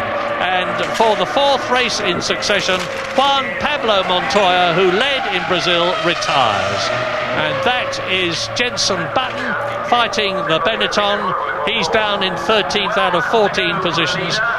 I've said to him, Jenson, you've just got to bite the bullet at Benetton until Renault get that novel engine working, which they haven't by a long way yet, and rely on the fact that any experience is good experience, even if it's bad experience, if you follow me, because he's very early on in his career. Yeah, that was a driving mistake. He took too much curb at the high chicane, but I think he's bored out there. The car's so slow, and really there's not much inspiration when your car's not working, when your car's trying to throw you off the racetrack all afternoon. And this is a good scrap between Bertie and Alesi, but it's just for 9th place. Everybody up to 6th has been lapped by the flying Ralf Schumacher, the 6th position man being Heinz-Harald Frentzen, and here is Schumacher coming up to do just that. BMW power versus Honda power. BMW have been out of Formula One before this year, since 1983, when Nelson Piquet won the World Championship in the Turbo Brabham. They had the Megatron engine, of course, which was basically BMW. But here they are back again and about to lap Honda power. Well, that is really something. Up goes the engine cover on Montoya's car. We're on lap 52, 10 laps to go at Imola. This historic circuit which has seen so much incredible racing. And is Frentzen going to yield? He's 86 seconds in a lap that's taking 1 minute and 27 seconds behind the race leader, Ralf Schumacher. Well, Schumacher can be pretty circumspect about how he gets past Frentzen, if he gets past Frentzen, because he wants to be very, very careful indeed not to replicate what happened to Montoya in Brazil with Verstappen. Something very sick just going in is Luciano Berti, so the second Jaguar of the afternoon. We've already seen Eddie Irvine out on the side of the track with an apparent engine failure, and now a sick-sounding Jag cruising around the racetrack of Luciano Berti. Yeah, bad race for Jaguar. Here are the other retirements in the order of retirement. Fernando Alonso in the European Minardi into the wall, he's okay. Jos Verstappen out in the arrows. Kimi Raikkonen went off in the Sauber. Michael Schumacher had the puncture and wheel collapse in the Ferrari. Mazzacane out in the Prost. Jacques Villeneuve blew an engine. Fisichella has retired in the Benetton. We've seen Eddie Irvine go out with a blown engine, and Berti is looking a bit sick at the moment. News from Louise Goodman. Yeah, standing here with Juan Pablo Montoya. Tell us about that pit stop. It all seemed to be going wrong for you. Yeah, I think, up to then the race was going quite well. It's not the best race of the world, but, we're going to score some points, and that was the idea, basically. And it's a bit sad because, so it seems that every race something breaks, and this time, like 5 laps before the pit stop, I got an alarm of the clutch and came to the pits, and I couldn't engage any more gears or anything. You're obviously not the luckiest man in Formula 1, but things are going better for your teammate at the moment. Yeah, I think for the team it's had a great boost. I led last time, he's leading now, and it's only like 10 laps to go, so we'll see what happens. Well, Juan Pablo is very, very chipper indeed. He's a cheerful chap. He said he learned to be cheerful and phlegmatic in American racing, and he's certainly carrying it on here. You can carry on elsewhere, we'll carry on here, but we'll be back after the break soon. Well, we won't leave the race here, Jonesy. We'll stay with it while the Poms have a little break. I'm just thinking, Daz, the Michelins are really holding up extremely well. I mean, the tyres look in unbelievable nick, and as they were saying, the Bridgestones are almost going down to a slick, particularly the front right-hand tyre, which is loaded up enormously on this circuit, but the Michis seem to be going really good. Well, when you think about it, I mean, it hasn't taken them long to get really competitive, has it? No, I mean, they haven't exactly had a lot of data to work with because, they've been out for a number of years. So they've really had to start from scratch in many respects. They've done a fantastic job. All right, we're back with the coverage with Murray Walker, so we'll return you there.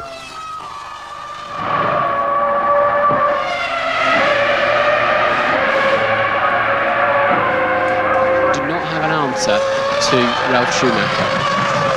Not a lot of happy people here at Imola. San Marino Grand Prix, Italy, Ferrarista, Tifosi, call them what you will.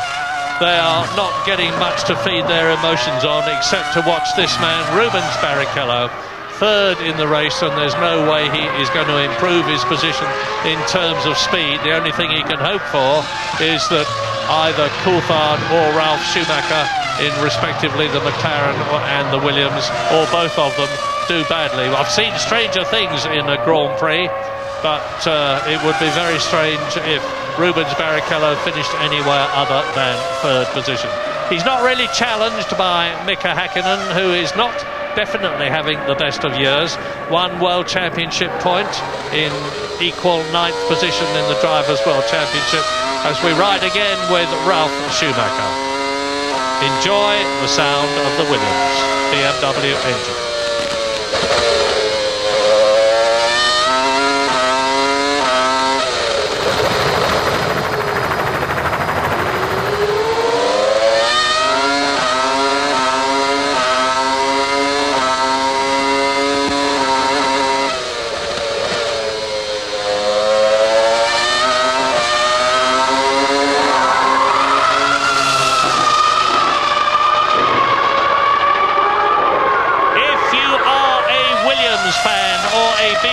BMW fan, or if you followed the fortunes of the Michelin Tyre Company as Tasso Marquez retires from the San Marino Grand Prix, you've had a hard time since 1997 when Jacques Villeneuve won the World Championship. Well, your good times may well be coming back, because we're in the closing stages of the San Marino Grand Prix. We're on lap 55 out of 62, and the man who continues to lead it in a dominant style is that man, Ralf Schumacher from Heuerth in Germany, the brother of Michael Schumacher, who looks, and I emphasise the fact that this race is not yet over, and there have been many dramatic happenings in the closing stages of Grand Prix in the past, but who looks as though he is about to create personal history for himself, history for Williams, history for BMW, history for Michelin, by winning his first Grand Prix. He started ahead of his world champion brother Michael on the grid in third position. He burst magnificently into the lead by passing both pole position man David Coulthard and second on the grid Mika Häkkinen in their McLarens before the first corner, and he has been absolutely dominant ever since. A fabulous event for BMW if he stays where he is. A fabulous event for Michelin, who are back in Grand Prix racing for the first time for a long time and look set to win their Grand Prix after in only their fourth race. Ralf Schumacher leads David Coulthard by a diminished margin of 9 seconds. It was 10, but he may well at this stage of the race just be driving very carefully indeed to make sure he finishes. Rubens Barrichello is third, then it's Häkkinen, Trulli and Fritz. Yes, we didn't see that lap. Bertie has managed to get running again. Maybe he recycled the ignition, often that helps, although he's still not got good straight line speed, just letting the Jordan through. But Ralf quite slow on the last 2 laps. We haven't seen those laps to see if he was in traffic, and the lead now down to 7.9 seconds over Coulthard. Coulthard making a charge. At that rate, he will be up with him before the checkered flag. 6 laps to go. James in the pits. Nervous, tense time. 6 laps to go. It's not all over yet, as we all say. Last time by, Ralf Schumacher got a pit board saying oil pump. Obviously wanting a little bit more oil to get through to the gearbox and to the engine system. And as you say, Martin, lap time's just dropping off slightly. It's not over yet. No, it was just under 1 second between their lap times on the previous lap. Here's Ralf, there is the Williams BMW. It's looking good at the present moment. Beautiful, clean aerodynamics on that car. He is ahead of Bernoldi in 11th position, who has therefore now been lapped for the second time. And the Williams is on its 57th lap, so 58, 59, 60, 61, 62, 5 laps to go. 5 laps of just over 3 miles, 15 miles. There's a lot of crossed fingers. There are a lot of lips being bitten, particularly there in the Williams garage, because it's going to be high drama if for the first time for such a very, very long time, when did something other than a Ferrari or a McLaren win a race? Well, the answer was a Jordan. Remember, Damon Hill won for Jordan. Remember, Heinz-Harald Frentzen won for Jordan. But it's been a long time since that happened. Ralf Schumacher taking his time before he passes Luciano Berti in the Jaguar in 10th position. Yes, Bertie then well off the pace now. After that, it's seeming like he was going to have to drop out of the race, but he's managing to keep it going. Ralf then losing another 7/10 that time around, 7.2. But of course, look, he's got that traffic between himself and Coulthard, so I don't suspect any problems. I think he's just cruising and trying to minimise the energy and workload going through that BMW Williams. Well, there's 9 potential points for the McLaren team, with David Coulthard second, Mika Häkkinen fourth, compared with 4 potential points for Ferrari. Third position, Rubens Barrichello, a 5-point difference to McLaren's advantage. The present gap between them is 15 points in the Constructors' Championship.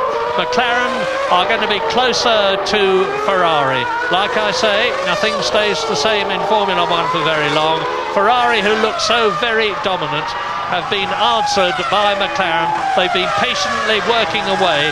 David Coulthard actually let slip in a conference that he didn't really expect the McLaren to be fully on the pace until the Spanish Grand Prix, which is in 2 weeks' time at Barcelona. It'll be very interesting to see what happens there. 6.2 seconds now then. 6.2, and Ralph is playing it very, very cool, Murray.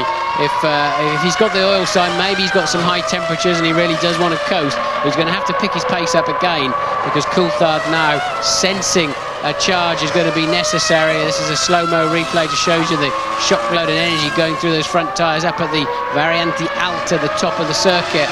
And Ralph was very slow through the middle sector of the last lap, and we know he didn't have any traffic on that particular sector, but he's a 10th up so far on this lap through section 1, and at the top of the hill we'll get a new section 2. It was 34.5, 33.7 seconds this time around, so Ralph stepped back on the gas. Yeah, meantime he's having to maintain his concentration on the 59th out of 62 laps with this glittering prize of his first ever Grand Prix victory dangling so temptingly in front of him. And he's maintaining the pace magnificently at the present moment. Now there is David Coulthard. You can see visually the gap between them on the track as we look down from the helicopter. In terms of time on the previous lap, it was 6.2 seconds. When Schumacher is going through now and David Coulthard is following him, 6.4 seconds is the gap. And there is a close-up slow-mo replay of the Williams BMW bouncing over the curbs. He is on his, just coming through now to complete his 60th lap as we look at David Coulthard. Rubens Barrichello is making no impression at all on Coulthard and therefore Schumacher. Mika Häkkinen is still 4th, Jarno Trulli is still 5th, Frentzen is still 6th. The strangely detuned Heinz-Harald Frentzen, because he has been lapped. Now, Ralf Schumacher in the Williams BMW has lapped everybody up to Jarno Trulli in the Jordan Honda, who is in 5th position. Behind the top 6, it's Heidfeld in the Sauber as you watch Barrichello. Then it is Olivier Panis in the Sol BAR, 8th position. 9th is Jean Alesi in the Prost. Bernaldi in the Arrows has been lapped twice and is 10th. Luciano Berti, of course, has been lapped twice, 11th in the Jaguar. Jenson Button soldiering on. He's going to finish in 12th position if he stays where he is. 2 laps down in the Benetton Renault, which becomes a Renault next year.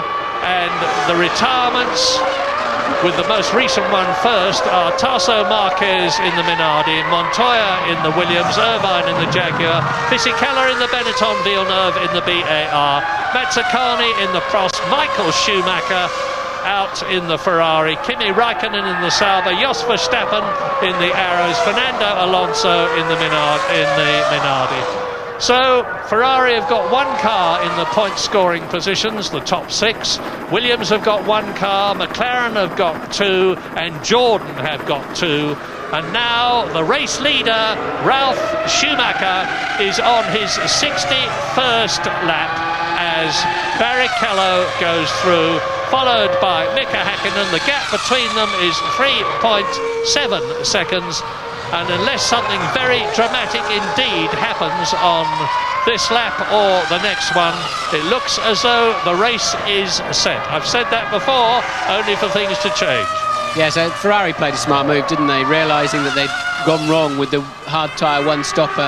They changed Barrichello's strategy, made him put a sprint on in the middle race, short field him, got track position, and now you see the result of that. He's managed to stay ahead of Häkkinen, and currently he's on target for his 2nd podium of the year.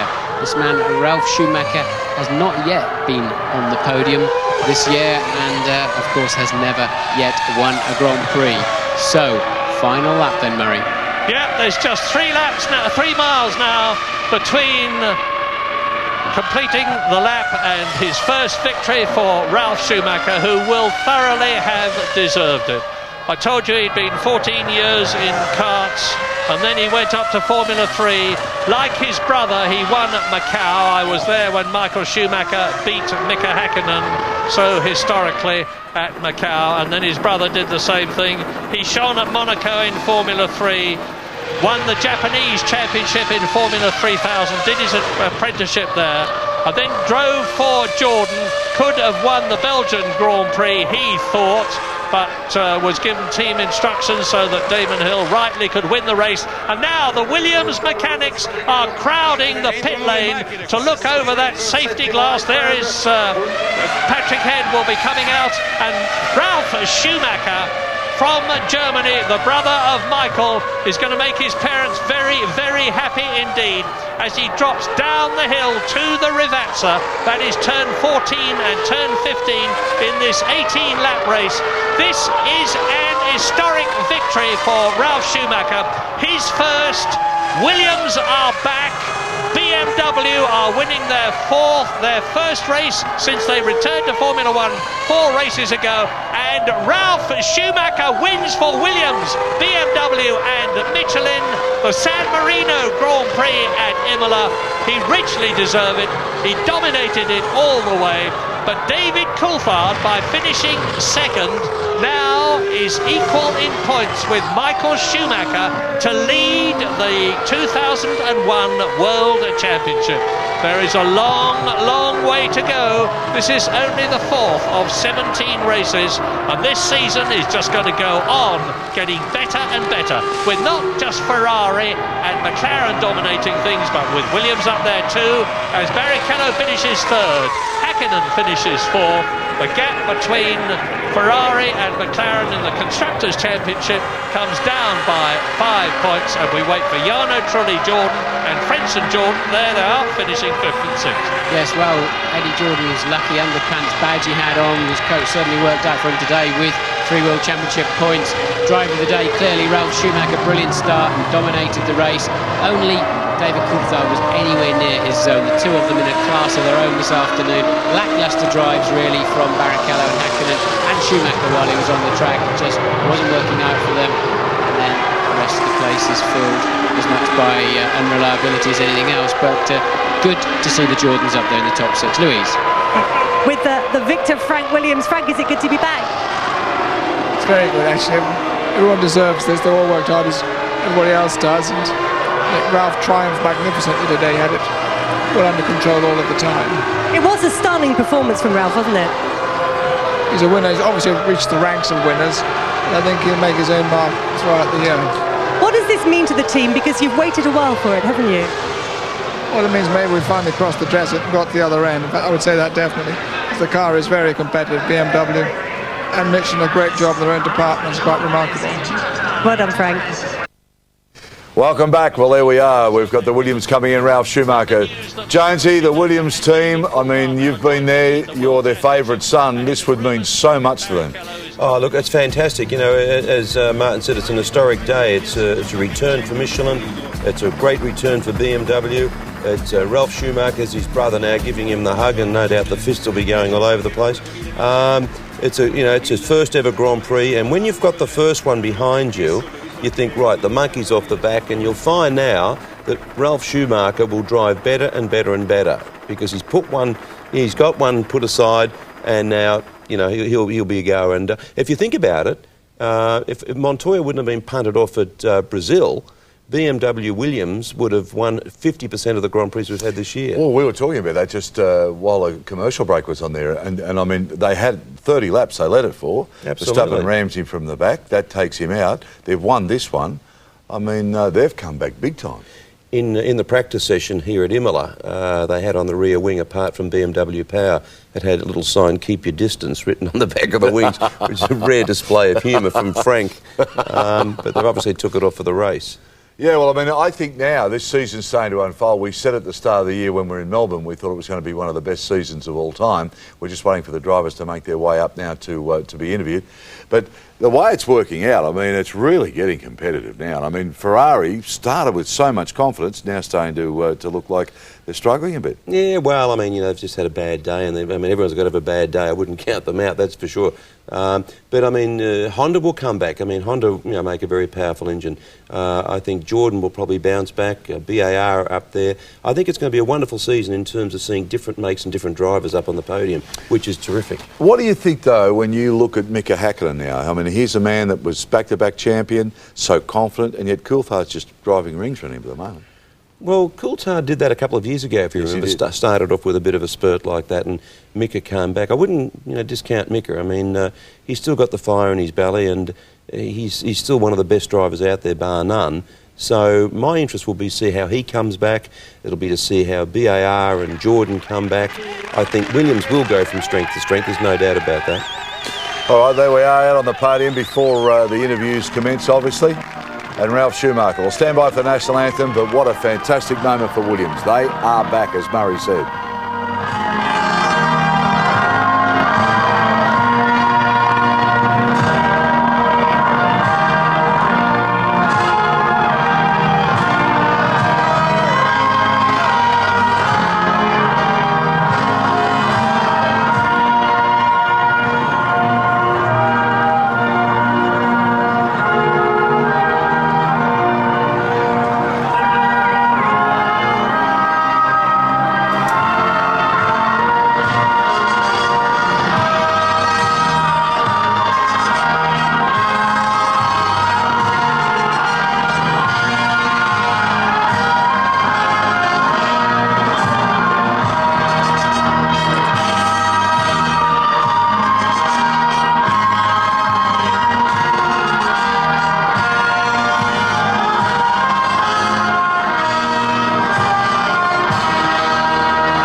German driver, British car, German engine. I mean, they'll be French tyres. Unbelievable over there, don't it's funny. I was just looking at the podium then, and you were saying that Ferrari's had a bad day and so forth.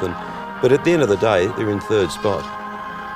Just stand by for the constructors anthem, instructors.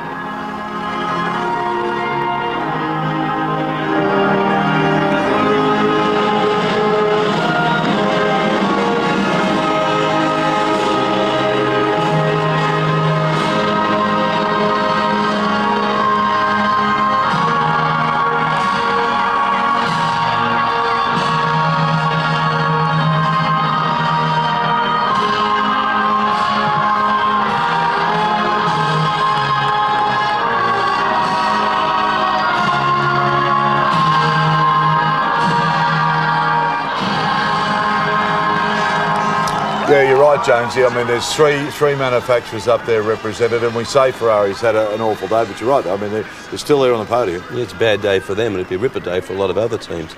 I mean, I'm sure now Williams will go from strength to strength. They are a very tight-knit team. They're a happy team, but there's nothing like a little taste of success like this to get them really revved up. I mean, Patrick Head is like the best racer of all times. He's so competitive, it's unbelievable, painful. He'll now, I mean, they'll all go back to Grove now, and they'll be on such a high that, they'll go for it big time. Waiting for the champagne. Now, what went through your mind when you'd won your first Grand Prix and you're doing what Ralph Schumacher is doing right now?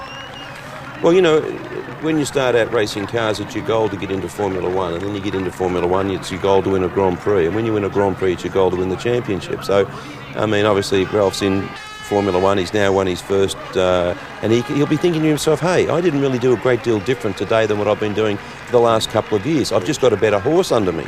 Now, I can start to do this more often, and it just gives you a lot more confidence. There we go, the traditional spray.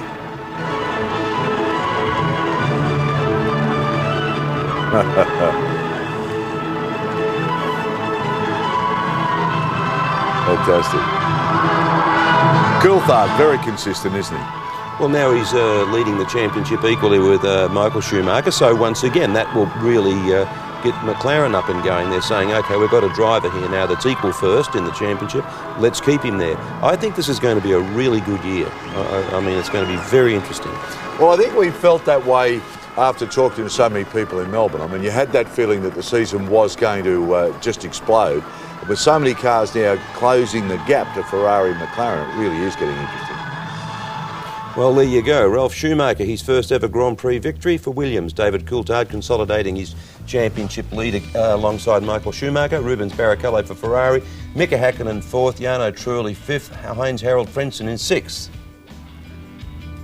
The Drivers' Championship, Michael still leads it with 26. Well, he's equal first now with David Coulthard on 26 as well. Rubens Barrichello in 3rd. Ralf Schumacher in 4th now with 12. Nick Heidfeld 7th. And Heinz-Harald Frentzen in the Jordan 6th with 6. Constructors' Championship, Ferrari 40, 10 over McLaren with 30, Williams in 3rd, Jordan 4th, Sauber 5th and BAR in 6th with 3. And we'll take a break, but before we go, in the pits, don't forget that, we've talked to Jean Alesi tonight, and of course the unilateral interviews will be coming up after the break. On your first win, David Coulthard 2nd and Rubens Barrichello 3rd for Ferrari. Ralf, you spent a lot of years watching Michael Schumacher, your brother, clock up over 40 Grand Prix wins. And now you've done it yourself. Talk us through the start. Last year you got on the grass at the start. This year, the same again. Yeah, it was the same situation, but this year I was a bit further, and luckily David gave me the space. And yeah, I think it was a clean start. Beside that, you know, from there on I was in front. I couldn't even believe it, to be honest. Then pull the gap out. Then after a few laps, I thought he was going to go a bit quicker, so I had to push again because I had to watch after my brakes a bit. And from there on, it was a pretty long race, I must say. I mean, you know, it took ages, to be honest.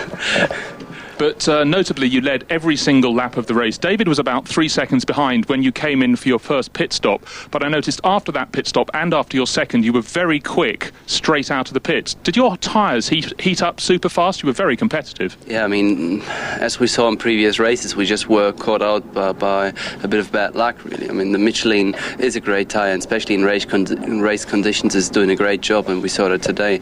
I mean, everything went perfect. The car setting was great, and the engine, obviously. So, you know, that's why we have the result. Thank you very much, Ralf. David, could I have your version of the start? Because you were on pole position, but Ralf came through from 3rd place, and then he seemed to open out a little bit of a gap on you before you started stabilising it. Yeah, no, I moved a little bit just before the start and had to stop the car, and then that's when the lights changed, so I then got too much wheel spin. And to be honest, I thought that I was going to be swamped at the start, but I presume Mika must have made a bad start as well. And then I sort of sensed Ralf was on the inside, and I was getting ready to move that way. And then obviously I had to move to make sure that there was enough space for us all. And then I was interested to know just how quick he would be in the race.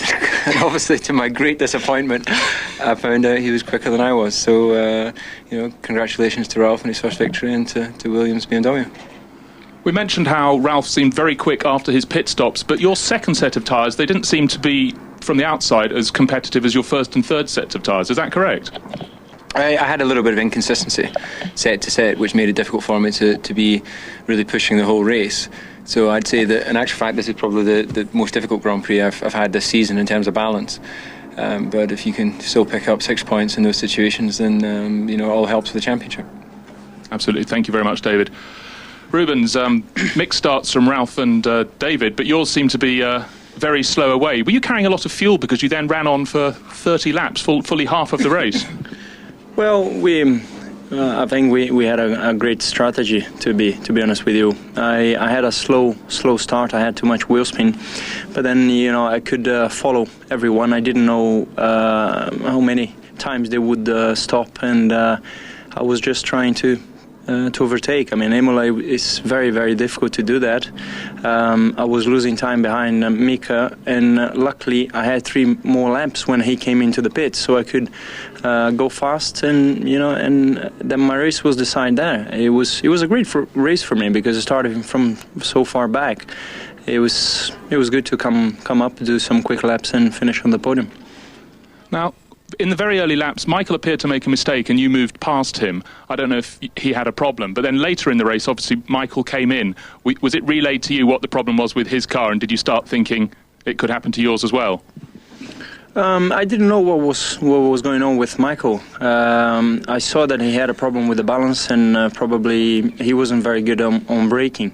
So when I saw him going wide, I took my chance, and I saw that I was quite fast. I was quite happy with the balance of the car throughout the weekend. I think it got us by surprise, the traffic in qualify and the start, falling back to 8th place. Otherwise, I think we could have fought for with the big guys. Thanks very much, Rubens. Back to you, Ralph. Is this the start of something big for Williams, BMW and Michelin?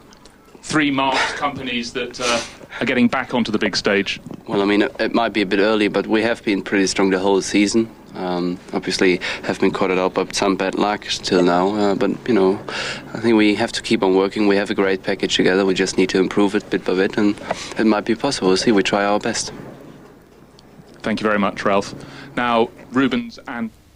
As they now talk in their own language. Interesting, isn't it? I mean, he seems to be a lot more together than Michael in those situations. I mean, he seems a lot more confident in the interview. I think they're not lacking in confidence, either of them. I don't mean that way, but I mean, when he's speaking English and so on, he just seems a lot more competent. Yeah, I think he seems quite cool for his first ever Grand Prix win, that's for sure. I thought he took it pretty well. Now, we've just had some good news through that James Courtney, 6th place in the first race, and we're still waiting on results for the second. Okay, so he's gained 2 positions from his starting position from 8th, so let's hope he can improve on the second race. That's, of course, in the British Formula 3. All right, as we said, we've got an interview now with John Lacey. What a lovely man this man is. I really enjoyed my time with him, and he's quite a complex character. So let's take you now behind the scenes and in the pits.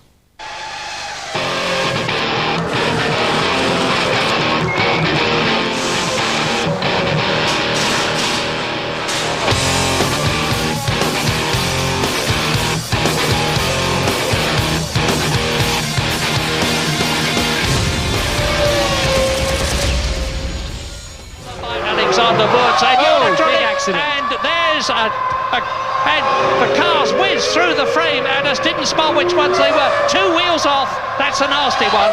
And there it is again. Surely Pedro knew he was there. His head is very well forward there. Yeah, that's a big crash, a very big crash. It's well over 200 miles an hour, and I don't think they'd quite made it to the braking zone. That crash last year, frightening, big shunt. Yeah, it was very hard for me, because the result was not coming. We had a very difficult moment because the car was not reliable, and when I had this huge shunt, I was thinking with Alain to be helped. And when I knew Ferrari was coming to help us for this season, it makes me some sun in my heart. The car seems very loose. It seems to be dancing around the circuit. Yeah, but I love to dance with my car. It's a question I would love to ask you. When you went to Ferrari, you also had a chance to go to Williams. Do you ever think back then what would have or could have happened? The time I had in Ferrari is probably the best time in my life. And I don't regret anything, except in terms of results. In Ferrari, I wanted to make better results, but it was a difficult time. But I enjoy so much to be a Ferrari driver and to have all the Italy with me. Your temperament, I mean, it's been famous for good and bad reasons. It's something that, do you think it's held you back sometimes? You know, I'm so pleased to be and to be what I am, and because I don't making effort to change anything. I want to be professional, obviously, because I respect very much the people who I work with. But on one side, I have a character and I want to keep it. You know, when you have a passion, I don't think it's very difficult to keep it, because it lasts forever. I know at one stage I'm going to retire, obviously, because I did already 12 years. But I will be so sad to not race anymore, because I really love this job. Yeah, lovely man. And I did ask him a question about the passion. How does he keep the passion going? And he just looked at me and he said, well, I am part Sicilian, you know. I mean, and he's got this great collection of old cars. He's got Rolls Royces, there's little picnics in, and he's got Morris Minors and little Fiat Bambinos, like amazing amount of cars. Well, yeah, that question you asked him about, did he regret not going to Williams? He actually signed a contract with Frank and went to him and said, look, Ferrari's just offered me a job Frank said, oh, OK, look, I won't hold you back. I know that's where your heart is, but you'll have to give me your Ferrari at the end of the year. And if you go to the Williams Museum, it's full of Williams, obviously, but there's a lone Ferrari there. And that was the car, good to his word. At the end of that year, he said, Frank, here's the Ferrari. Well, when we did the story there, we actually explained that in the story. It's fantastic, you know. You see all these Williams, and here it is, the lone Ferrari. Terrific stuff. All right, I hope you've enjoyed it. Gee, it was a good race tonight. It's been a good season so far. Well, of course, we go to the Spanish Grand Prix. That's late Sunday night, April the 29th. Check your local guides right around Australia. Terrific news from over in the Formula 3s. I'm really happy for James Courtney. That's a pretty good result. We don't know the results of the second race, so we can't give you those, but I'm sure that'll be covered by the press over the next couple of days or so. Safe trip home. You're off overseas for a little jaunt shortly. Yeah, I'm going back up to Malaysia to Sepang, the circuit up there, to try and organise a few bits and pieces, so I'm looking forward to that. Good on you. All right, Mum and the kids are going good. Fantastic, yep. You're still a proud dad, let me tell you. All right, we'll see you next time round on Nine's Wide World of Sports.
This has been another presentation from Nine's Wide World of Sports.